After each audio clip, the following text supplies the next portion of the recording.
Karena saya terlahirkan dari keluarga yang sangat sederhana, orang tua yang sudah usianya sudah lanjut, yang dimana sudah tidak ada pemasukan untuk kami hidup, tidak ada penghasilan apapun, tidak ada yang kerja. Karena waktu itu saya habis sekolah, saya di rumah, saya melihat kehidupan orang tua saya kok seperti ini. Terus bagaimana saya bisa merubahnya? Tiba-tiba ada sponsor yang datang ke rumah saya, karena jarak rumah saya dengan sponsor begitu dekat. Dia tahu kalau saya pengen kerja, terus dia bilang ke saya, ikut saya saja kerja di Hong Kong dengan gaji 4.000. Terus kamu nggak usah takut di mana di sana. Siapa orang yang tidak tertarik dengan semua itu? Terus saya pikirnya saya harus bisa ke Hong Kong.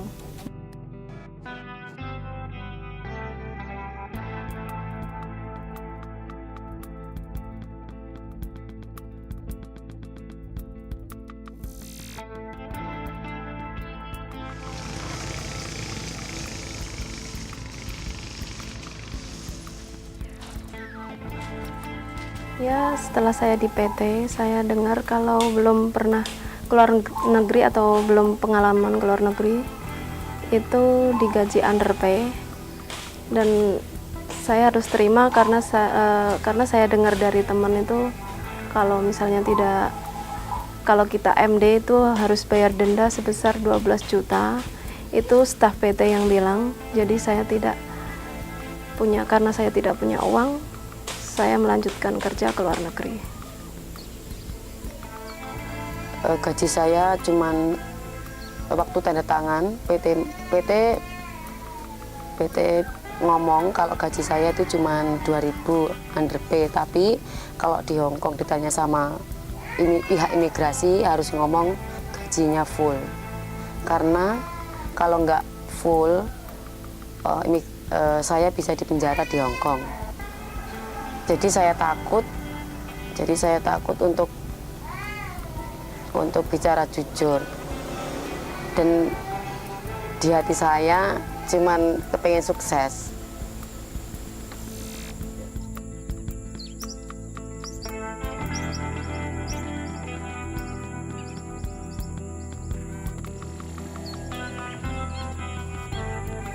好多時咧，佢哋喺印尼嘅時候咧，佢哋係唔清楚嗰個實際情況嘅。咁呢啲中介公司嘅人員咧，就會去到佢哋嘅家鄉啦，好多時係一條村落啊咁樣樣，咁咧就同佢哋係解釋嗰個工作情況啊、人工啊，咁各方面嘅條件都好似好吸引咁。咁只係當佢哋咧係簽約去到城市，咁佢哋咧要進駐呢啲所謂嘅訓練學校，咁而中間咧佢哋係會被要求咧簽署好多嘅文件，甚至無咧係同意支付高昂嘅中介費嘅文件。咁呢啲逐步發生嘅事情咧，咁係令到佢哋咧不知不覺咧係同意咗係支付呢啲高昂嘅中介費，咁而所謂墮入咗一個陷阱嗰度。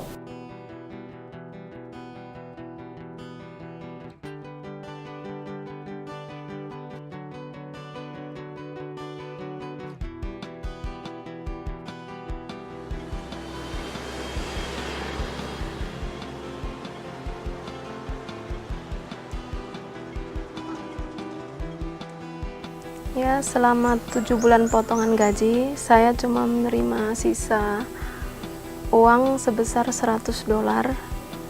Dan itu pun tiap bulan saya harus menandatangani di atas kertas yang dituliskan di situ 3.640.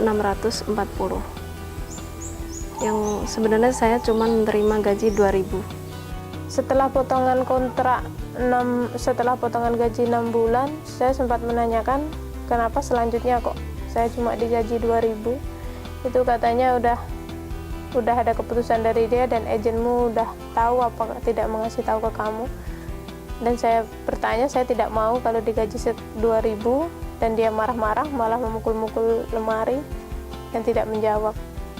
咁但係最大問題就話，本來咧香港係有法例去保障呢一個中介費，即係話唔可以超過月薪嘅10%，亦都有保障佢哋嗰個最低工資啦，而家係3920蚊。咁但係因為咧呢啲中介嘅公司，呢啲無良嘅中介公司咧，佢哋係為咗賺錢咧，佢哋係不惜咧係破壞香港嘅法例，係向呢啲外籍家庭傭工咧去榨取佢哋嘅人工。咁所以我覺得我哋香港人咧，亦都唔應該容忍呢啲破壞法治啊、有法不依呢啲情況落去嘅。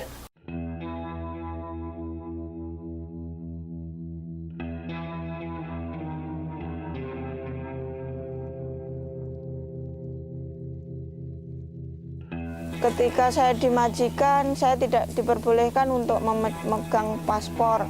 Katanya itu untuk agar saya tidak kabur. Yang pertama, yang kedua untuk jaminan saya bila saya diinterminate atau bagaimana.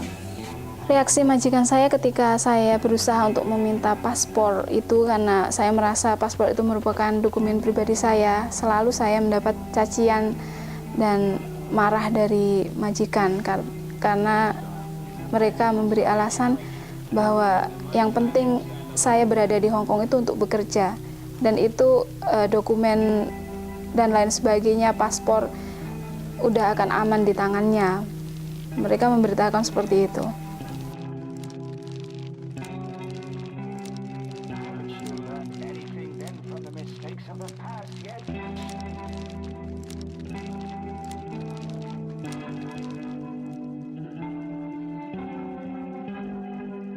Selama kerja di majikan, saya nggak dikasih libur selama potong gaji 5 bulan itu. Terus habis potong gaji saya dikasih libur, tapi harus setiap 1 kali libur saya dipotong $100. Selama di Hong Kong, saya hanya mendapat 2 kali libur dalam 1 bulan. Kalau libur tanggal merah itu kalau majikan mau ya saya dikasih, kalau nggak mau saya juga nggak dikasih.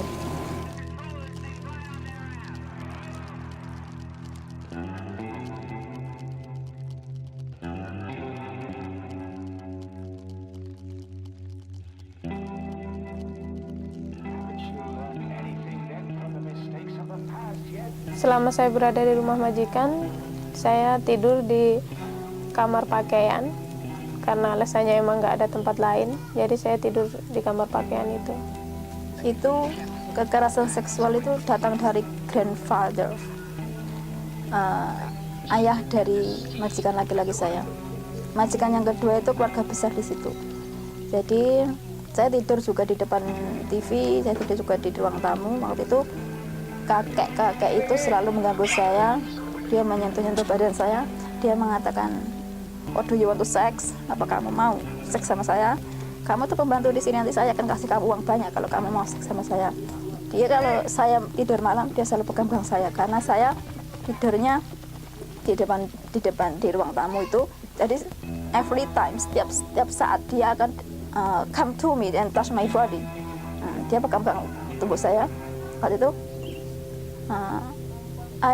saya tidak bisa respon apa-apa. Saya cuma menangis dan menangis. Saya juga nggak bisa ngapa-ngapain. Terus dia bilang, kalau kamu sampai bilang-bilang sama majikan kamu, saya akan pukul kamu lebih keras lagi. Dia bilang gitu. Terus tiap hari majikan saya suka marah-marah. Kalau marah-marah ngatain saya, kayak katanya saya ini kurus, hitam, bodoh, persis kayak tukang sampah. Iya, saya pernah mengalami kekerasan di tempat majikan. Waktu itu saya ingat ketika musim dingin dan majikan saya menyuruh saya membersihkan kaos kaki dari anak perempuannya. Dia menyuruh saya saat itu juga kaos kaki harus bersih. Dan karena memang saya sudah bekerja selama seharian, saat itu saya ingat jam 1 malam membersihkannya. Ya karena rasa capek itu jadi tidak begitu bersih. Saat itu juga majikan menyiramkan air sisa itu ke kepala saya.